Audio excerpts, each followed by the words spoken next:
পৃথিবীর ঠিক কেন্দ্রবিন্দুতে দাঁড়িয়ে আছে একটি ঘর। বিজ্ঞানীরা মাপতে গিয়ে থমকে গেছেন। নাসার স্যাটেলাইটও এই জায়গায় এসে অদ্ভুত আচরণ করে। এই রহস্যের নাম কাবা শরীফ। আসসালামু আলাইকুম। আজকের এই ভিডিওতে আমি আপনাদের সামনে তুলে ধরব কাবা শরীফের এমন কিছু রহস্য যেগুলো বিজ্ঞান এখনও পুরোপুরি ব্যাখ্যা করতে পারেনি। পুরো ভিডিও দেখুন, কারণ শেষের তথ্যটি আপনাকে সত্যিই অবাক করে দেবে। শুনুন, মিশরের বিজ্ঞানী ডক্টর হুসাইন কামাল ১৯৭৮ সালে গবেষণা করে প্রমাণ করেন মক্কার কাবা শরীফ ভৌগোলিকভাবে পৃথিবীর কেন্দ্রবিন্দুতে অবস্থিত। সমুদ্র ও স্থলভাগের সকল মহাদেশ থেকে দূরত্ব মেপে দেখা গেছে কাবা শরীফ থেকে প্রতিটি মহাদেশের দূরত্ব প্রায় সমান। এটা কি শুধুই কাকতালীয়, নাকি এর পেছনে আছে এক মহাজাগতিক পরিকল্পনা? কাবা শরীফের এক কোণে আছে একটি কালো পাথর, হাজরে আসওয়াদ। হাদিসে আছে এই পাথর জান্নাত থেকে নাজিল হয়েছে।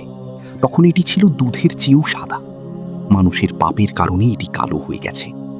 বিজ্ঞানীরা এই পাথরের একটি টুকরো পরীক্ষা করে হতভম্ব হয়ে যান, কারণ এটি পৃথিবীর কোনো পরিচিত পাথরের সাথে মেলে না। এর ঘনত্ব, গঠন এবং উপাদান সম্পূর্ণ অজানা। পৃথিবীতে এরকম পাথর আর কোথাও নেই। আপনি কি জানেন, বিশ্বের প্রতিটি পরমাণুর ইলেকট্রন বাম দিকে ঘোরে? পৃথিবী ঘোরে বাম দিকে, চাঁদ ঘোরে বাম দিকে, এমনকি আমাদের রক্তের কণিকাও বাম দিকে প্রবাহিত হয়। আর কাবা শরীফের তাওয়াফ, সেটাও হয় বাম দিকে, ঘড়ির কাঁটার বিপরীতে। ১৪০০ বছর আগে কোনো বিজ্ঞানী ছাড়াই আল্লাহ এই নির্দেশ দিয়েছিলেন। সৃষ্টিকর্তাই কি তাহলে সৃষ্টির নিয়ম বানিয়েছেন? ২০০৮ সাল, নাসার একজন বিজ্ঞানী পৃথিবীর ম্যাগনেটিক ফিল্ড নিয়ে গবেষণা করছিলেন। হঠাৎ তার স্যাটেলাইট ডেটায় একটি অদ্ভুত বিষয় ধরা পড়ল।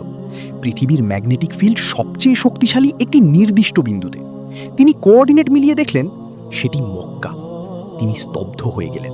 পরে আরও গবেষণা করে দেখা গেল মক্কার কাবা শরীফের অঞ্চলে মাধ্যাকর্ষণ শক্তি পৃথিবীর অন্যান্য জায়গার তুলনায় ভিন্ন। স্থানীয়রা বহু আগে থেকেই বলতেন এখানে মন শান্ত হয়, শরীর হালকা লাগে।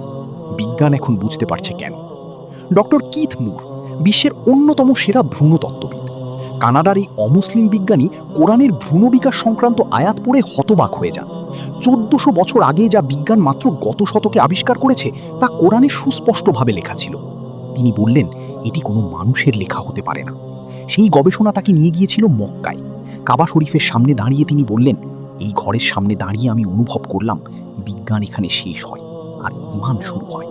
সেদিন তিনি কেঁদে ফেলেছিলেন। এখন আসুন আরও কিছু অবিশ্বাস্য তথ্য জানি। ১. কাবার উপর দিয়ে কোনো পাখি উড়ে না। কেন? বিজ্ঞান বলছে এখানে ইলেকট্রোম্যাগনেটিক ফিল্ড এত শক্তিশালী যে পাখির দিক নির্দেশনা বিঘ্নিত হয়। কিন্তু মুমিনরা বলেন এটি আল্লাহর সম্মানের ঘর। পাখিও সেজদায় নেই এমন সময় উড়তে সাহস পায় না। ২. কাবা শরীফে কোনো জীবাণু টিকে না। গবেষণায় দেখা গেছে কাবার পাথর ও কালো কাপড়ে কোনো ক্ষতিকর ব্যাকটেরিয়া বাঁচতে পারে না। বিজ্ঞানীরা এর কোনো ব্যাখ্যা এখনো দিতে পারেননি। ৩. কাবার দিকে মুখ করে ঘুমালে মানসিক শান্তি আসে। সাম্প্রতিক নিউরোসায়েন্স গবেষণা বলছে কিবলামুখী হয়ে শোয়া মানুষের ব্রেন ওয়েভ আরও স্থির থাকে। ১০০০ বছর আগে নবীজি যা বলে গেছেন, বিজ্ঞান আজ তা প্রমাণ করছে।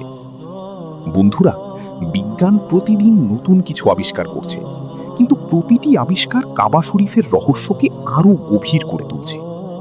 ১০০০ বছর আগে একজন নিরক্ষর মানুষ নবী মুহাম্মদ সাল্লাল্লাহু আলাইহি ওয়াসাল্লাম এমন একটি ধর্ম দিয়ে গেছেন যার প্রতিটি বিষয় আজও বিজ্ঞানের পরীক্ষায় টিকে যাচ্ছে। এটা কি শুধু মানুষের পক্ষে সম্ভব? আল্লাহু আকবার! কাবা শরীফ শুধু একটি ঘর নয়, এটি আল্লাহর সাথে মানবজাতির সংযোগের কেন্দ্র। আজ যদি ঈমান থেকে থাকে বুকে, তাহলে আল্লাহর দিকে আরেকটু ঘুরে যান। ভিডিওটি ভালো লাগলে এখনই লাইক করুন, এটি আরও বেশি মানুষের কাছে পৌঁছে দেবে। নিচে কমেন্টে লিখুন কোন রহস্যটি আপনাকে সবচেয়ে বেশি অবাক করেছে। আর যদি আরও এরকম ইসলামের অজানা রহস্য জানতে চান, এখনই সাবস্ক্রাইব করুন এবং বেল আইকনে ক্লিক করুন। আমার চ্যানেলে আরও গোপন দোয়া ও ইসলামের বৈজ্ঞানিক রহস্য দেখুন। আল্লাহ হাফিজ।